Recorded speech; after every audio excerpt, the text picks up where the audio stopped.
After yesterday's encounter at Sunjwan,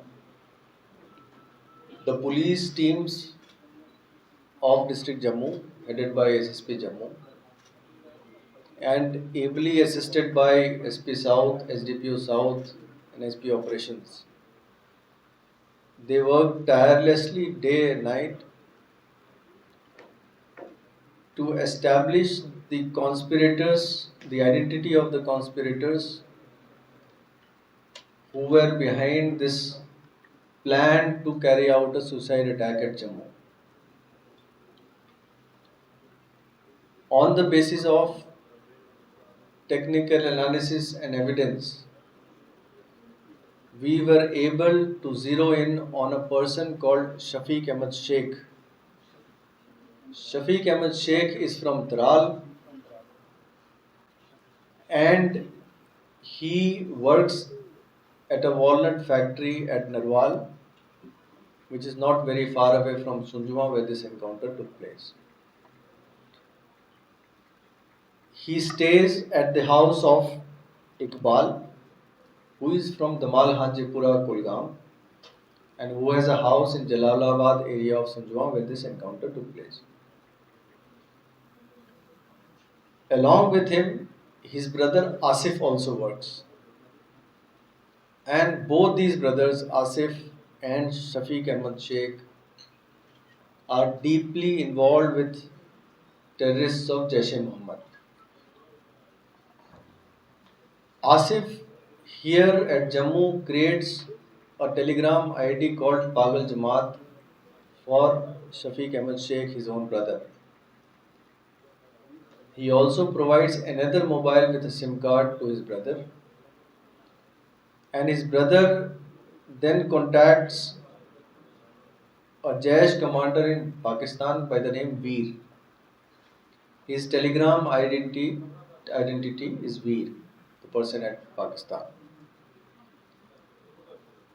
The commander of Jaish at Pakistan instructs him to go to Jammu, where he says he will receive a group of suicide attackers who will be brought to Jammu at his place of residence by someone.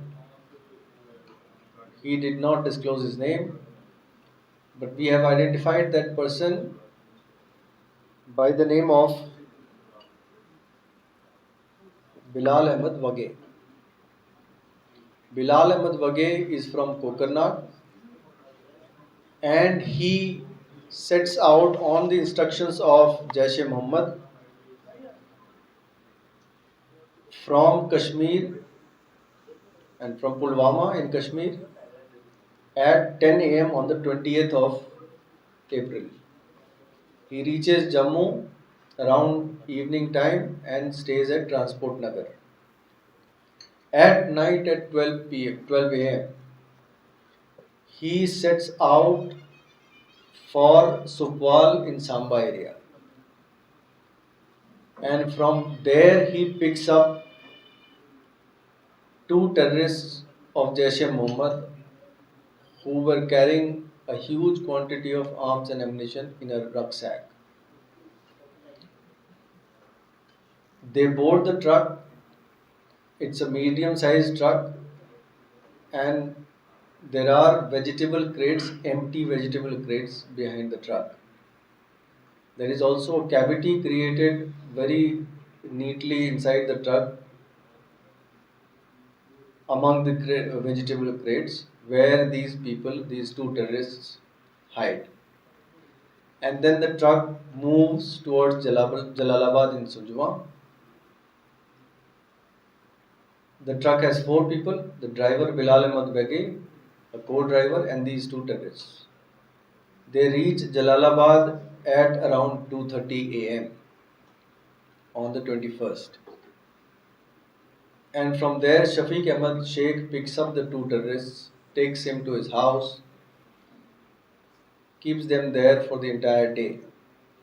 During the day, he says that these two terrorists used his mobile and telegram ID to contact the Jaish commander alias Veer.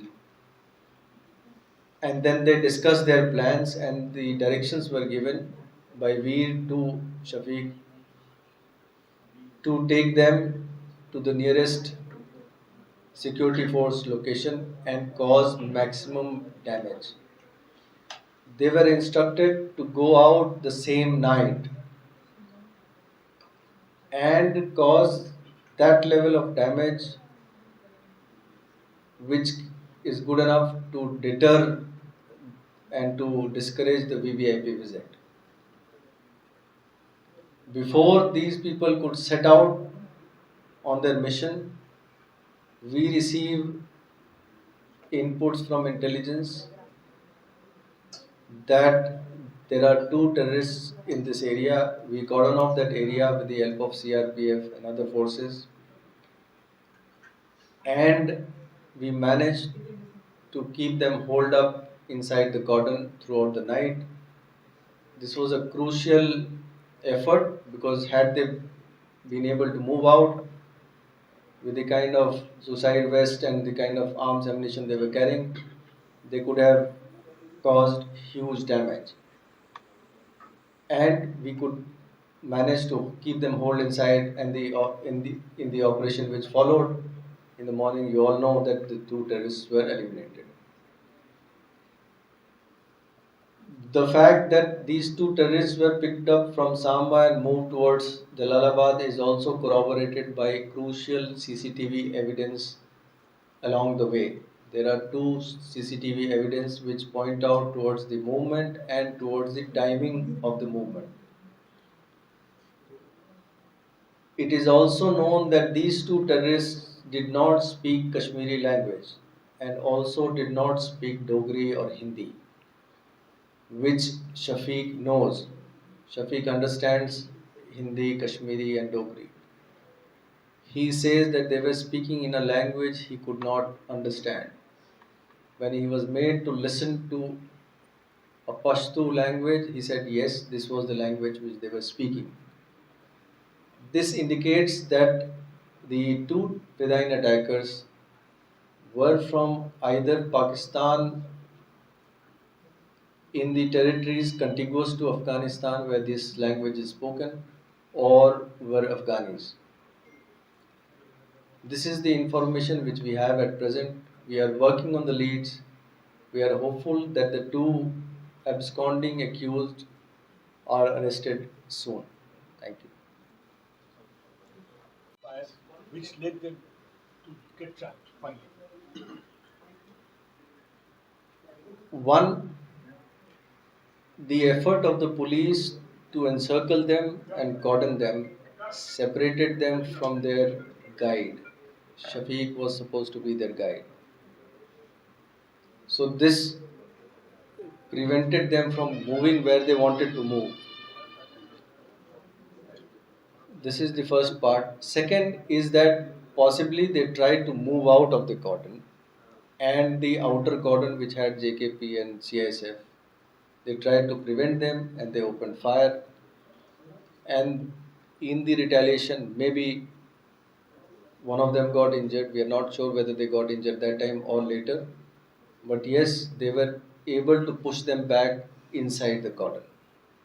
The energy things they purchased from here or they got it from that side? We are investigating into everything. One thing is sure that they had paracetamol tablets which had Pakistani markings, which also corroborate that this might be an infiltrating group. So, as you said that these guys who were killed, they seems to be Afghani. Do you think that it is going to be a more challenging in coming days of our forces here? We view all the terrorists as the same entity, and everyone is dealt with the same this thing. Nobody is a bigger challenge or a lesser challenge. Thank you. Thank you.